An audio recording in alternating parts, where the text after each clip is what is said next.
Emma was 7 years old when her parents started calling her strange, and by the time she turned 8, most people in their small town agreed. It wasn't because she looked different or acted out or caused trouble at school. It was because she touched things. Everything. Door handles, tables, books, coins, jewelry, furniture, walls. She would press her small fingers against objects and stand there, completely still, eyes closed as if listening to something no one else could hear. Her mother, Sarah, tried to ignore it at first, brushing it off as a quirky phase that would pass like all the others. But when Emma started whispering numbers under her breath every time she touched something, Sarah began to worry. At the grocery store, Emma would touch a can of soup and whisper $7.32.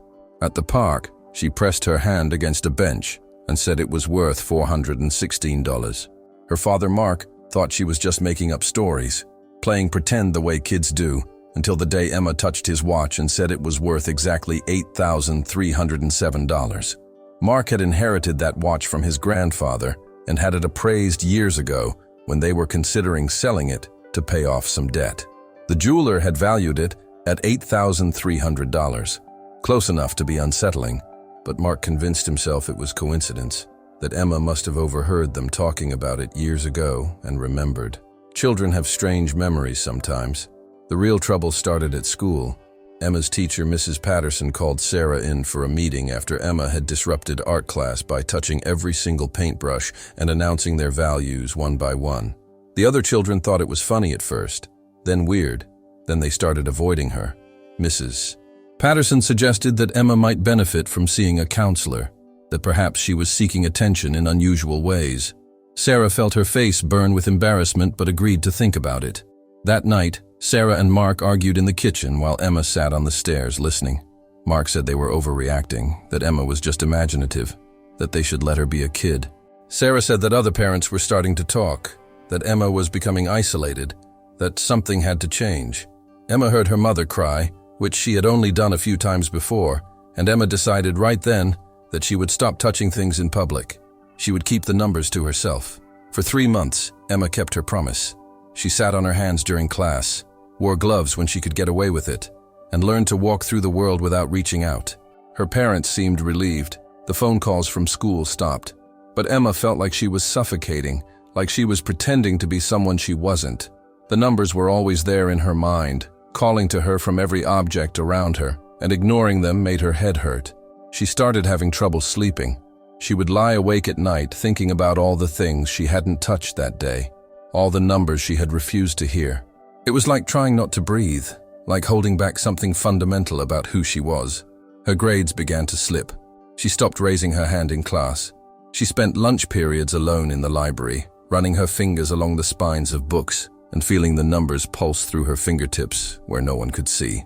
One Saturday afternoon, Sarah took Emma to a yard sale at the edge of town. An elderly woman named Margaret was selling decades' worth of belongings, tables covered with dishes and books and trinkets and old furniture scattered across the lawn. Sarah loved yard sales, loved the hunt for hidden treasures, and Emma had always enjoyed going with her. But this time, Emma kept her hands in her pockets and stayed close to her mother's side. Sarah picked up a small wooden box with intricate carvings on the lid. "It's pretty, isn't it?" she said to Emma. "How much do you think?" Emma shrugged, not wanting to touch it, not wanting to break her promise. Sarah asked Margaret the price, and the old woman said $5. Sarah smiled and said she would take it. As Margaret wrapped the box in newspaper, Emma noticed tears in the woman's eyes. The tears were quiet, the kind that come when you think no one is watching. Margaret wiped them away quickly and smiled at Sarah, but Emma had seen them. After they left, Emma couldn't stop thinking about those tears. She thought about them during dinner. She thought about them while brushing her teeth. She thought about them as she lay in bed, staring at the ceiling. That night, Emma snuck into her mother's room and found the wooden box on the dresser. She waited until she could hear her parents watching television downstairs. Then she touched the box with both hands. The number came instantly, clear and certain, stronger than any number she had felt before. $12,400. Emma's heart raced.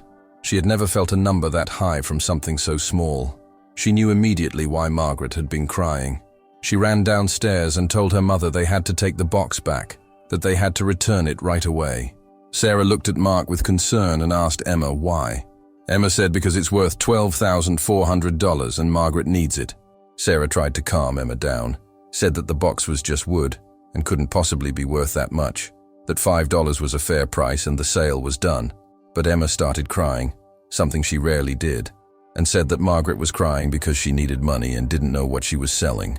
Mark said they would return the box in the morning if it meant that much to Emma, thinking it would teach her a lesson about reality, that sometimes feelings don't match facts. He thought Emma would be embarrassed when the box turned out to be ordinary. The next morning, they drove back to Margaret's house. The yard sale was over, the lawn empty except for a few folding tables. Sarah knocked on the door and Margaret answered, surprised to see them. Sarah explained that Emma thought there might be a mistake about the box, that maybe it was worth more than Margaret realized. Margaret looked confused, but invited them in. The house was neat but worn, furniture old and faded. Sarah showed her the box, and Margaret looked at it for a long time, turning it over in her hands. She said it had belonged to her late husband, that she remembered him keeping it on his desk, but she didn't know what was special about it. She had been selling things because she was 3 months behind on her mortgage, and the bank had sent a final notice. She was afraid of losing the house. Emma asked if she could open the box. Margaret said, of course. Inside was a simple latch mechanism that most people wouldn't notice. Emma had seen her father work on similar things before when he repaired furniture. She pressed the side panel gently and a hidden compartment slid open. Inside were 5 gold coins, each one catching the morning light from the window. Margaret gasped and covered her mouth. Sarah stared. Mark said nothing. Margaret took the coins with shaking hands and held them up to the light. She started laughing and crying at the same time. She said her husband had been a collector, that he loved finding rare coins at estate sales and flea markets, that these must be from his collection, that she had no idea they were hidden there. She said he must have put them in the box to keep them safe and forgotten to tell her. She hugged Emma and thanked her over and over, her whole body shaking. She said this would save her house, that she could pay the bank and have money left over. She kept saying, I can stay, like she couldn't believe it. Sarah and Mark drove home in silence. Emma sat in the back seat and felt something she hadn't felt in months. Relief. Not because of the money, or because she had helped someone, though those things mattered, but because she had used her gift, had let it be what it was, and something good had come from it. That week, Mark did something he had never done before. He started testing Emma, not to prove her wrong, but to understand. He borrowed items from friends without telling them the value. He took Emma to antique shops and pawn shops and jewelry stores. He had her touch things and whisper numbers before checking prices and appraisals. Emma was right every single time, not close, exact, down to the dollar, sometimes down to the cent. A friend's baseball card collection, $3,212. A neighbor's painting, $850. A vase at an antique shop, $1,973. Every single time Emma touched something and felt the number, it matched perfectly. Mark felt something between wonder and fear. He told Sarah what he had discovered, and she didn't believe him until she tested Emma herself. Sarah took off her engagement ring, the one Mark had given her 15 years ago, and placed it in Emma's hand without saying anything. Emma closed her eyes and said, $4,863. Sarah felt her breath catch. She had bought insurance for the ring years ago and had to get it appraised for the policy. The appraisal document was still in their filing cabinet. Sarah went upstairs and found the paper, $4,863. She sat down on the couch and didn't move for a long time. That evening, after Emma went to bed, Mark and Sarah talked for hours. They talked about what Emma's ability meant, about whether they should tell people or keep it private, about how to protect her while letting her be herself. They talked about their fears and their hopes and all the ways this could change their daughter's life. Word about Margaret's gold coins spread through town the way news always does in small places. People started to remember Emma's strange habit of touching things and whispering numbers. Some thought it was luck. Others thought Margaret had been in on it somehow, that the whole thing was staged. But a few people started looking at Emma differently, not with judgment, but with curiosity. One of those people was a man named Robert Chen, who owned an auction house 2 towns over. Robert had heard the story from a colleague who had a sister living near Margaret. He drove out to meet Emma and her parents on a Tuesday afternoon. He was a calm man in his 50s with wire-rimmed glasses and a gentle way of speaking that put Emma at ease immediately. He didn't treat her like she was strange or special, just like she was a person worth talking to. He asked if Emma would be willing to demonstrate her ability. Mark and Sarah were hesitant, protective, but Emma said she wanted to try. Robert pulled a small velvet pouch from his pocket and handed it to Emma. Inside was a ring with a dark red stone. Emma held it and felt the number form in her mind like a word forming on her tongue. $18,210. Robert nodded slowly and showed them a certificate of appraisal dated 3 days prior. $18,210. He sat back in his chair and studied Emma with kind eyes. He told Mark and Sarah that Emma had a gift that could help a lot of people, that there were families like Margaret all over the world who didn't know the value of what they owned, who were getting cheated by dishonest dealers or making mistakes because they didn't have the right information. He said that with their permission, he would like to work with Emma, that he could teach her about antiques and history and art, that she could help people while learning about the things she was already so connected to. Mark asked if Robert wanted to exploit Emma, to use her gift for profit. Robert said he understood the concern and that it was valid. He had seen too many people with unusual talents get taken advantage of, treated like circus acts or tools. He said he would never ask Emma to do anything she didn't want to do, that any work would be on their terms, and that yes, there would be money involved because Emma's ability was valuable, but the money would go to Emma's family and her future, not to him beyond his standard commission fees. He suggested they start small, just have Emma come to the auction house once a month to help authenticate items, see how it felt, and go from there. Sarah asked Emma what she wanted. Emma said she was tired of hiding. She said the numbers were always there and she wanted to understand them, wanted to know why she could feel them and what they meant. She said she wanted to help people the way she helped Margaret. Over the next few months, Robert became Emma's mentor. He brought her books about art history and jewelry making and antique furniture. He taught her about different periods and styles, about what made something valuable beyond the number her ability provided. He explained that value was complicated, that it came from rarity and craftsmanship and history and desire, that understanding these things would help her understand her own gift better. Emma absorbed everything. She had always been a good student, but this was different. This felt like learning about herself, like discovering a language she had been speaking without knowing the grammar. Robert started taking Emma to estate sales and auctions with her parents' permission, and always with one of them present. She would walk through rooms of objects and touch the things that called to her, the things that felt important. She helped families discover value they didn't know they had, helped collectors avoid costly mistakes, helped Robert's auction house build a reputation for accuracy and fairness. Emma's parents set up a trust fund with the money she earned. They made it clear that Emma could stop whenever she wanted, that this was her choice, that the money was hers but she didn't have to work for it. But Emma never wanted to stop. For the first time in her life, she felt like she belonged somewhere, like her strangeness had a purpose. But not everything was simple. Emma's classmates knew something had changed. She was gone some weekends now, traveling with her parents and Robert to estate sales in other towns. Rumors spread. Some kids said Emma was rich now, that she didn't need to be at their school anymore. Others said she was a fake, that her parents were con artists running some kind of scam. A boy named Tyler, who had always been mean to quiet kids, started calling her the circus freak. Emma tried to ignore him the way she had learned to ignore so many things, but Tyler was persistent. He made jokes about her in the cafeteria. He whispered to other kids that she was weird. One day after school, Tyler followed Emma to the parking lot where Sarah was waiting. He shouted at Emma in front of other kids, said that his dad thought Emma and her family were scammers, that they were tricking old people out of their money, that Emma probably stole Margaret's coins herself and planted them to look like a hero. Emma felt her face turn red, but she kept walking, her backpack heavy on her shoulders. Tyler grabbed her backpack and pulled her backwards. Emma fell hard on the concrete, scraping her hands and knees. Sarah ran over and helped Emma up, told Tyler to leave her daughter alone. Tyler's father appeared from his car, and the situation escalated quickly. Adults yelling, kids watching with their phones out. Emma caught in the middle, trying not to cry.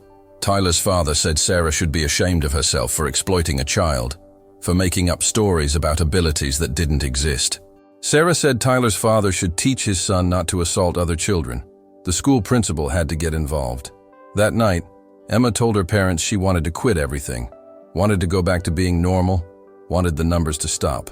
She said she didn't want to be special anymore if it meant people hating her. Mark held her and said nothing about her was something to be ashamed of, that people were cruel sometimes when they didn't understand things, but that didn't make them right. Sarah said they could stop if Emma really wanted to, that nothing was worth Emma being hurt, that they would support whatever decision she made. Emma cried harder than she had in years and fell asleep in her parents' bed between them. The next morning, Emma woke up and decided she wasn't going to let Tyler or anyone else make her feel small. She had helped Margaret save her house. She had helped other families discover value that would have been lost. She had learned things about history and art that fascinated her. She wasn't going to give that up because one boy and his father were scared of what they didn't understand. Robert called that afternoon with an unusual request. A museum in the city had discovered that several pieces in their collection might be forgeries. They had purchased items from a dealer who was now under investigation, and they needed someone who could authenticate items quickly and accurately. The usual process of authentication could take months and cost thousands of dollars per piece. Robert said it was a big job, that it would take several days, and that Emma was the only person he knew who could do it. He said he understood if Emma wanted to take a break after what happened with Tyler, but he thought she should know the opportunity existed. Emma said yes immediately. The museum job changed everything. Emma and her parents stayed in the city for a week, in a hotel near the museum. Every morning, Emma and Robert would arrive before the museum opened and work in a private room with the curators. Emma touched paintings and sculptures and ancient pottery, felt the numbers flow through her fingertips like water, helped the museum identify 3 forgeries, and confirmed the authenticity of dozens of valuable pieces. The head curator was a woman named Dr. Martinez who treated Emma with the same respect she gave to the other experts she worked with. She asked Emma questions about what she felt, about how the process worked, not in a way that made Emma feel like a specimen, but in a way that showed genuine curiosity and appreciation. Dr. Martinez introduced Emma to other curators and historians and art experts who came to watch Emma work. They treated her not like a strange child, but like a colleague, someone whose expertise they valued. They asked her opinion on pieces, discussed the history of items with her, shared their knowledge freely. For the first time, Emma was in a room full of people who understood that being different didn't mean being less. When the job was done, Dr. Martinez gave Emma a private tour of the museum after hours. They walked through empty galleries, and Dr. Martinez told Emma stories about the pieces, about the artists who created them, and the cultures they came from.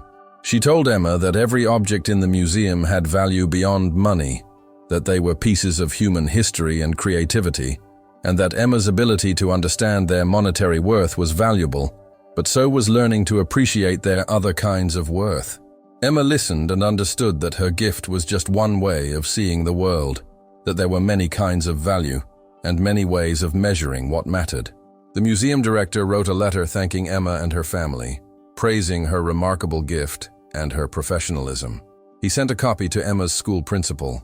When Emma returned to school the following Monday, something had shifted. Mrs. Patterson had heard about the museum job and asked Emma if she would be willing to talk to the class about what she had learned. Emma stood in front of her classmates and talked about art history and the importance of preserving culture and how every object tells a story about the people who made it and the people who owned it. She talked about forgeries and authentication and how museums work to protect history. She didn't talk much about her ability, just about the work and what she had learned. Tyler sat in the back and said nothing. After class, a girl named Sophia, who had never spoken to Emma before, came up to her desk. Sophia said her grandmother had passed away recently and left Sophia a collection of old books. Sophia's parents were going to donate them to a library, but Sophia wanted to know if any were valuable, if any should be kept for the family.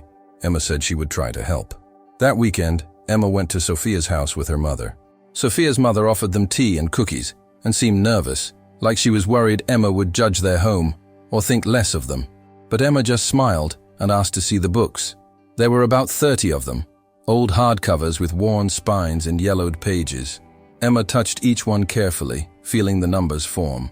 Most were worth very little, $10 or $20 at most, ordinary editions of popular books. But there were three that made Emma's fingers tingle the moment she touched them. First editions, rare printings, one signed by the author. Together they were worth over $6,000. Sophia's mother covered her mouth when Emma explained. She said that the money would help pay for Sophia's grandmother's medical bills that were still outstanding, bills that had been weighing on the family for months. Sophia hugged Emma and thanked her, and Emma felt the same relief she had felt after helping Margaret. By the end of the school year, Emma was no longer the strange child. She was the girl who could find hidden value, who had helped Margaret save her house, who had helped Sophia's family with their debt, who worked with museums and auction houses and collectors. She still touched things and whispered numbers, but now when people saw her do it, they paid attention. They asked questions. They brought her things to evaluate. Emma's story started appearing in local newspapers and then in regional magazines. A journalist wrote a feature about her that got picked up by a national publication. Robert's auction house grew, and he hired an assistant to help manage all the requests that came in for Emma's services. Emma's parents were careful to make sure that Emma stayed in school, had normal friendships, went to birthday parties and soccer games and sleepovers and everything else kids her age did. They set strict limits on how much time Emma could spend working. They made sure she had time to just be a kid, to play and rest and do things that had nothing to do with numbers or value. But Emma also had this other life, this work that felt like purpose. She traveled to different cities with her parents and Robert.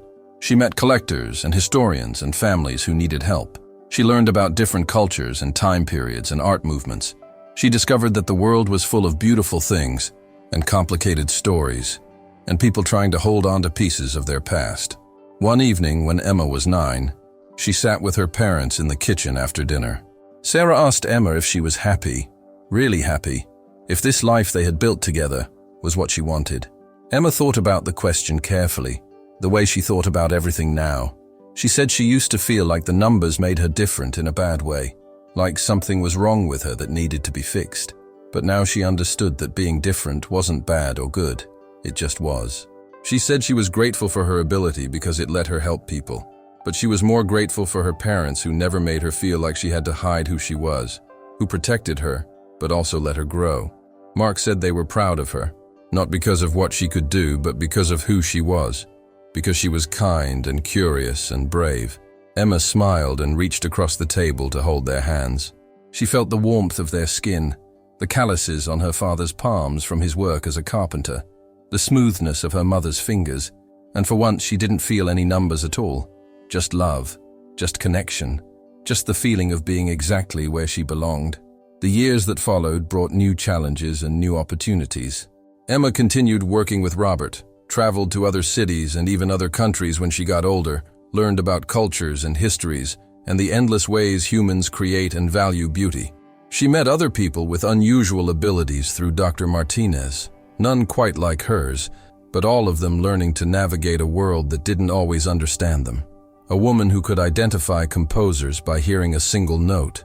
A man who could tell the age of any tree by touching its bark.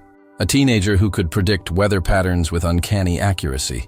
They formed a loose community, sharing experiences and advice, helping each other feel less alone. Emma faced people who wanted to use her, who saw her only as a tool for making money, and she learned to protect herself and set boundaries. She learned to say no. She learned to trust her instincts about people. She experienced failures too, times when her readings were questioned by experts who didn't believe her, times when she couldn't help someone the way she wanted to because the numbers alone weren't enough. But through it all, Emma held on to the lesson she learned that morning after Tyler pushed her down, the morning she decided not to let other people's fear make her small. She held on to the knowledge that her parents loved her exactly as she was, that her gift was part of her, but not all of her, and that the numbers she felt when she touched things were just one way of understanding value. But the real value in life came from the connections she made, and the people she helped, and the person she was becoming. By the time Emma turned 12, she had saved 17 families from financial mistakes, helped 3 museums authenticate their collections, and recovered over $2 million in hidden value that would have been lost or discarded. She had been featured in documentaries and interviewed on podcasts and invited to speak at conferences about art authentication and the importance of preserving cultural heritage.